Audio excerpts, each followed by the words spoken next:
allons circuler dans quelques rues de Preuilly, certains d'entre vous connaissent déjà. On va aller visiter des lieux qui sont, dans certains cas, fermés au public habituellement. Et vous allez rencontrer au fil de la visite un certain nombre de personnages historiques qui vont vous raconter un certain nombre de faits. Tout ça accompagné par les trouvères du Val de Claise qui ont disparu, ils sont rentrés, voilà. Donc, qui vont nous accompagner, qui ont une superbe musique du Moyen-Âge et de la Renaissance. Tout à l'heure.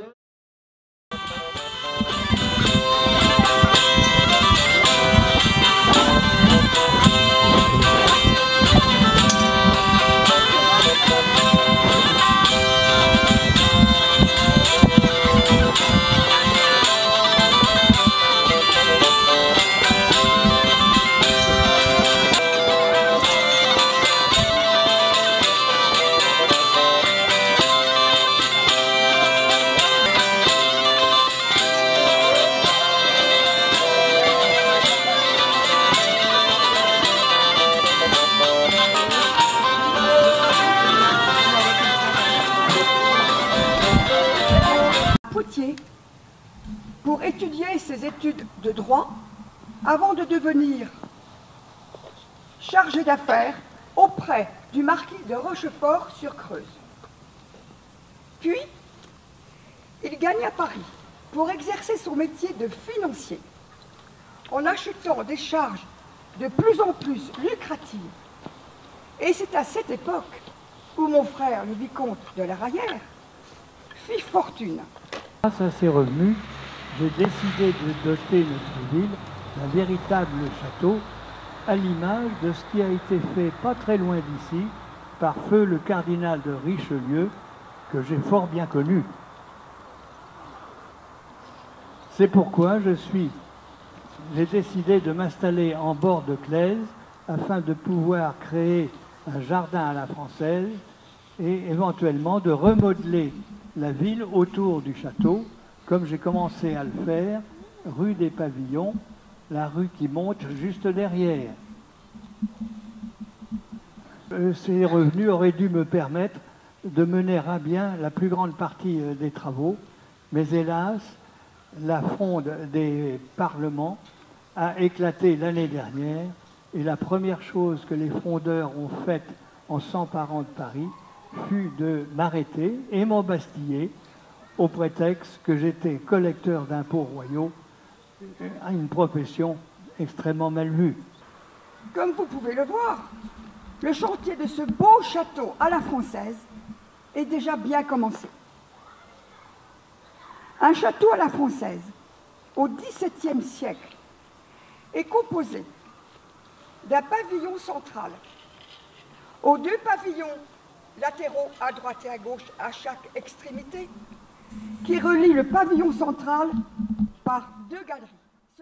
Vous n'avez pas vu mon chat? Non. Non, non. Eh, vous n'aurez pas la mère Fougère.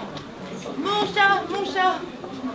Il est où ton chat? C'est le père Lustupreux qui l'a porté à la mère Fougère, la voisine, pour en faire une giblotte. Bah, il paraît qu'elle s'y connaît pour faire la giblotte. La Matine? Oui. Oh, bougre de vieux salopard de père Lustucru. Il perd rien pour attendre. Je m'en vais m'occuper de ses poules. Il rira bien qui rira le dernier. J'allons y aller la voir, la mère Fougère, tout de suite. Ok.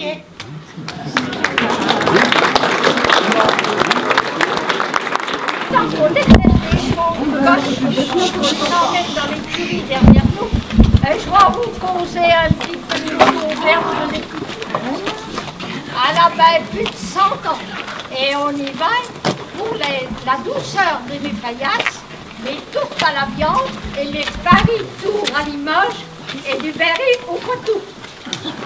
Je sais que vous avez passé une longue journée de voyage pour venir de Loche. C'est sûr, à la vie, et certains d'entre vous sont partis de Paris depuis 10 jours. C'est sûr, à la vitesse du mieux à l'heure, il n'y a pas de miracle. Oh, il y a comme ça.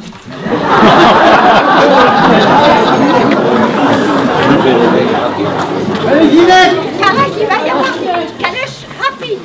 Ils vont diminuer le temps de transport par 2 grâce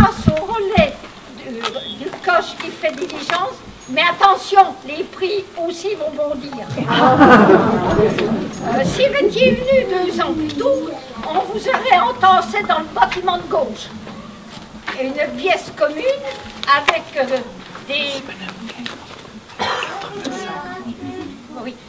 une pièce commune avec une cuisine, des tables, une chambre pour les dames et les bourgeois en haut et les autres dans l'écurie.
Approchez, Manon, approchez.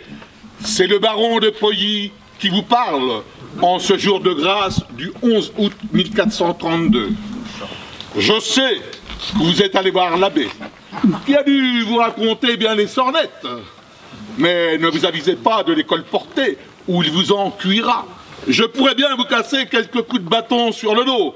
Et n'oubliez pas que je viens de transformer la poterne derrière moi en prison. Les geôles humides vous attendent. Je suis, oui je suis, le puissant Pierre Frottier, seigneur de Miseral et de Miseré-en-Poitou, vicomte de Montbas, baron de Pouilly, d'Azé et du Blanc, premier écuyer et grand maître des écuries du roi. J'ai rudement guerroyé contre l'Anglois, aux côtés de notre roi, Charles le Victorieux, 7e du nom, qui a su m'accorder sa confiance en me confiant l'éducation de sa fille, Jeanne, qui a eu avec sa maîtresse la très belle Agnès Sorel. J'étais là, oui, j'étais là, il y a 3 ans, lorsque le roi a reçu Jeanne dans son château de Chinon, guidé par Dieu qui l'a rétabli sur son trône de France lors de son sacre à Reims cette même année. Hélas, les Bourguignons l'ont capturé et l'ont vendu aux Anglois qui l'ont fait périr sur le bûcher à Rouen. Mais elle a su bien les guider et le roi saura bien les bouter hors de France. C'est vrai, oui c'est vrai, que mes hommes ont pu malmener quelque peu ces moines, mais aussi, quelle idée d'avoir implanté un couvent en plein cœur de ma baronnie et à ma porte. J'ai voulu montrer qui était le maître ici. J'avais les tours de mon château à remonter suite aux dégâts causés par les Anglois. Mais ce pleutre d'abbé est allé se plaindre et le roi a eu si peur de s'aliéner l'église qu'il m'a menacé d'une amende de 200 marques d'or. Moi, son fidèle capitaine, eh bien, soit, je reconstruirai son couvent, je ferai amende honorable, mais on ne me demande pas d'aller lui baiser les pieds. Alors, je vais maintenant vous présenter ceux qui sont derrière les personnages que vous allez croiser. Toujours dans l'ordre de votre passage au travers de la ville, vous avez d'abord rencontré l'abbé. L'abbé qui est passé au château de la Ranière, et là on a été reçu par le vicomte et sa sœur. Le vicomte, c'est Karl de Courty, et sa sœur, c'est son épouse. C'est la mère Michel. Laquelle la mère Michel? Elle est là. Charlier. Et puis sa commère, c'était Patricia Gauthier. Nous avons rencontré, bien sûr, la patronne de l'auberge, la mère Fougère, Ginette Galland. Avec le seigneur des lieux, le redoutable Pierre Potier, baron de Preuilly, Guy Touret. Donc de Yolande de Berne, qui est également la siffleuse.